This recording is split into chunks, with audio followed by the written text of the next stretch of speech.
माता रानी की सच्ची चमत्कारिक कथा। भारत की भूमि देवी देवताओं, संतों और चमत्कारों की भूमि है।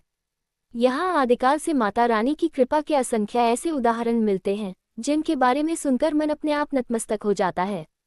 आज की यह कथा एक बिल्कुल सच्ची घटना पर आधारित है जो राजस्थान के एक छोटे से गांव छापोली में घटी थी। इस घटना ने पूरे गांव की दशा ही बदल दी थी और लोगों में माता के प्रति ऐसा विश्वास जागा कि वर्षों बाद भी लोग इस चमत्कार को याद करते हुए भावविभोर हो जाते हैं। कथा का आरंभ एक गरीब लेकिन भक्त परिवार। गांव में एक मजदूर परिवार रहता था। पिता का नाम था रमेश, पत्नी सीमा और एक 8 साल का बेटा मोहित।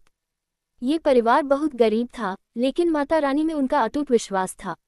रमेश रोज सुबह काम पर जाने से पहले घर के द्वार पर जल चढ़ाकर कहता, माता रानी, आज का दिन आप पर छोड़ दिया, जो दोगी वही प्रसाद है।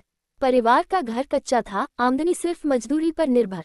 सीमा कई बार सोचती, माँ, कब हमारे घर की भी गरीबी दूर होगी, लेकिन फिर मुस्कुराते हुए कहती, जिनके सिर पर माता रानी का हाथ हो उन्हें क्या कमी। गांव में अचानक फैली बीमारी। एक दिन गांव में एक अजीब सी बीमारी फैलने लगी। तेज बुखार, शरीर में कमजोरी और लोग एक एक करके बीमार पड़ने लगे। डॉक्टर भी बीमारी पहचान नहीं पा रहे थे। गांव में दहशत फैल गई। मोहित भी एक शाम अचानक बेहोश होकर गिर पड़ा। उसके शरीर में तेज बुखार, आंखें लाल और सांसें तेज चल रही थीं। सीमा घबरा गई। वह रोते रोते बोली, हे माता रानी, मेरे बच्चे को बचा लो। डॉक्टरों ने कहा, बीमारी की वजह समझ नहीं आ रही, दवा असर नहीं कर रही। पूरा परिवार टूट गया। रमेश ने पहली बार मंदिर में जाकर जोर जोर से रोकर प्रार्थना की, माँ, मेरा बेटा मेरा सब कुछ है, उसे छीन मत लेना। मंदिर में देवी का चमत्कारिक संकेत। गांव के पुराने देवी मंदिर में वर्षों से एक अखंड दीप जलता था। उसी रात जब पुजारी दीप के पास भोग रखने आए तो उन्होंने देखा कि दीप की लौ अचानक बहुत ऊंची हो गई है, मानो कोई दिव्य उपस्थिति हो। पुजारी को लगा कि माता रानी कुछ संकेत दे रही हैं।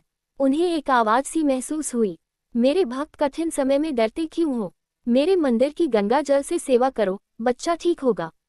पुजारी तुरंत रमेश के घर पहुंचे और बोले, भाई, माता रानी ने आज अद्भुत संकेत दिया है, बच्चे को माता के चरणों से लाया गंगाजल पिलाओ। रमेश और सीमा को जैसे नई उम्मीद मिल गई। माता रानी की कृपा, अद्भुत परिवर्तन।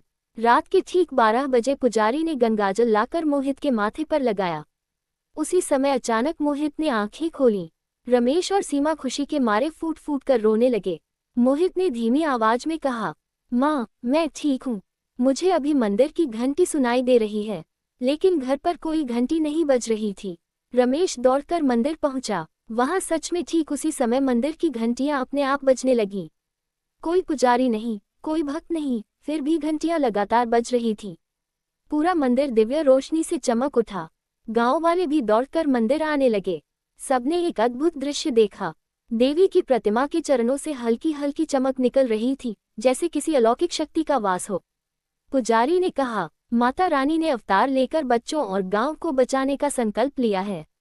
बीमारी का अंत, माता रानी का महाचमत्कार। मोहित के ठीक होने के बाद अगले ही दिन गांव में फैली बीमारी अचानक समाप्त हो गई। जो लोग महीनों से बीमार थे उनमें भी सुधार आने लगा। डॉक्टर हैरान थे। उन्होंने कहा, इतनी तेजी से बीमारी का गायब हो जाना किसी मेडिकल लॉजिक से समझ नहीं आता, लेकिन गांव वाले जानते थे, यह माता रानी की कृपा थी। मोहित की भविष्यवाणी, देवी का वरदान। कुछ दिन बाद मोहित ने अपनी माँ से कहा, माँ, मुझे रात को माता रानी सपने में आई थी। उन्होंने कहा कि मैं बड़ा होकर लोगों की सेवा करूंगा और गांव की मदद करूंगा। सीमा सुनकर भावुक हो गई। और सच में मोहित बड़ा होकर डॉक्टर बना और उसने उसी गांव में एक मुफ्त चिकित्सा केंद्र खोला। वह हर मरीज से पहले मन ही मन कहता, हे माता रानी, मेरे हाथों में आपकी शक्ति रहे। गांव के लोग आज भी कहते हैं, जहां माता रानी की कृपा हो वहां असंभव भी संभव हो जाता है। कथा का संदेश, विश्वास में ही शक्ति है। ये कहानी हमें 3 बातें सिखाती है। 1. माता रानी अपने भक्तों की पुकार अवश्य सुनती हैं।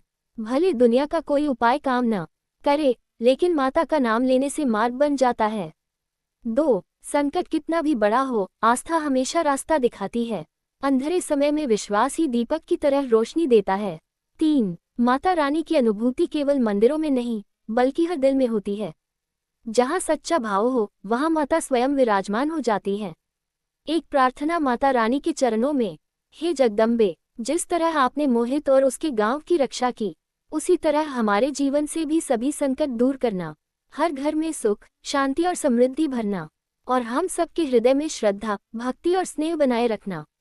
जय माता दी।